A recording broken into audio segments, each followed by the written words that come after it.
ഈ അടുത്ത് ചെറുപ്പക്കാരൻ നല്ല കൊടുവാള് വാങ്ങിക്കൊണ്ടുവന്ന് സ്വന്തം ഉമ്മയുടെ കഴുത്ത് വെട്ടി അങ്ങ് കൊന്നുകളഞ്ഞു. ഇത്ര വലിയ ഹതഭാഗ്യം. സ്വന്തം മാതാവിനെ കൊന്നുകളഞ്ഞു.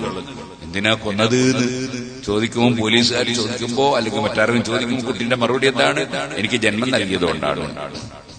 ഈ ഒരു കാലഘട്ടത്തിലാണ് നമ്മൾ ജീവിക്കുന്നത്. പേര് മുസ്ലിമിന്റേതാണ്.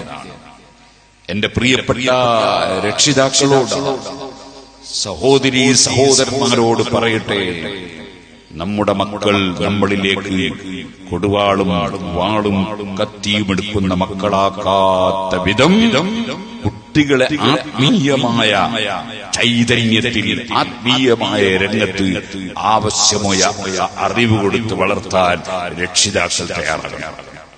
നമ്മുടെ നാടുകളിലൊക്കെ ധാരാളം ദർസുകളുണ്ട്, ധാരാളം കോളേജുകളുണ്ട്, ധാരാളം വ്യവസ്ഥാപിതമായി നടത്തുന്ന ദഅവാ കോളേജുകളുണ്ട്. അതെ, നമുക്ക് അക്കാഡമിക് വിദ്യാഭ്യാസം നേടാം, അതോടുകൂടെ തന്നെ നല്ല ആത്മീയ വിദ്യാഭ്യാസവും നേടാം. അങ്ങനെയുള്ള ധാരാളം സ്ഥാപനങ്ങൾ ഉണ്ട്. ഈ കർണാടക സ്റ്റേറ്റിലുള്ള ഒരു പ്രധാനപ്പെട്ട വ്യക്തി സിറാജുൽ ഹുദയിൽ ഒരു 80ഓളം ഖുർആൻ മനഃപ്പാഠമാക്കിയ ഹാഫിദുകൾക്ക് സർട്ടിഫിക്കറ്റ് കൊടുക്കുന്ന പരിപാടിയിൽ വന്നു.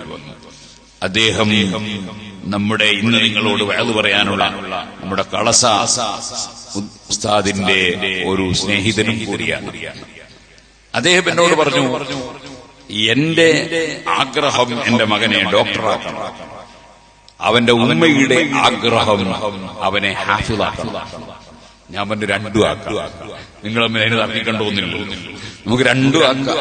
എന്നിട്ട് ഞാൻ ഉദാഹരണം പറഞ്ഞു. കൊല്ലത്തുകാരനായ അബ്ദുറഹീം ഹാജിയുടെ മകൻ യാസിർ, അദ്ദേഹം കുറ്റ്യാടി സിറാജുൽ ഹുദയിൽ ഇംഗ്ലീഷ് മീഡിയം സ്കൂളിൽ പഠിച്ചു. അതേ സമയത്ത് തന്നെ ഹിഫ്ളുൽ ഖുർആൻ കോളേജിൽ പഠിച്ച് ഹാഫിളായി. ശേഷം സിറാജുൽ ഹുദയുടെ കീഴിലുള്ള ഹയർ സെക്കൻഡറിയിൽ പഠിച്ചു. അത് കഴിഞ്ഞ് ഇവിടെ മംഗലാപുരത്ത് കണച്ചൂർ മെഡിക്കൽ കോളേജിൽ വന്ന് അദ്ദേഹം ഡോക്ടറായി. അദ്ദേഹം അതിന് ശേഷം ഇപ്പോൾ ഞാൻ ഖത്തറിൽ പോയപ്പോൾ അദ്ദേഹത്തെ ഞാൻ അവിടെ വെച്ച് കണ്ടു. അപ്പൊ ഒരാൾക്ക് ഹാഫിളായതുകൊണ്ട് ഡോക്ടറായിക്കൂടാ എന്നില്ല, ഡോക്ടറായതുകൊണ്ട് ഹാഫിളായിക്കൂടാ എന്നില്ല, അതേപോലെ ഒരു ആലിമായതുകൊണ്ട് അഡ്വക്കറ്റ് ആയിക്കൂടാ എന്നില്ല. ഇപ്പോഴത്തെ നമ്മുടെ ഹജ്ജ് കമ്മിറ്റിയുടെ ചെയർമാൻ അദ്ദേഹം സഖാഫിയാണ്, അദ്ദേഹം അഡ്വക്കറ്റാണ്. അങ്ങനെ എന്തുമാകാൻ പറ്റും. അപ്പൊ നമ്മൾ നമ്മുടെ കുട്ടികൾക്ക് ആത്മീയ വിദ്യാഭ്യാസം നൽകാൻ വേണ്ടി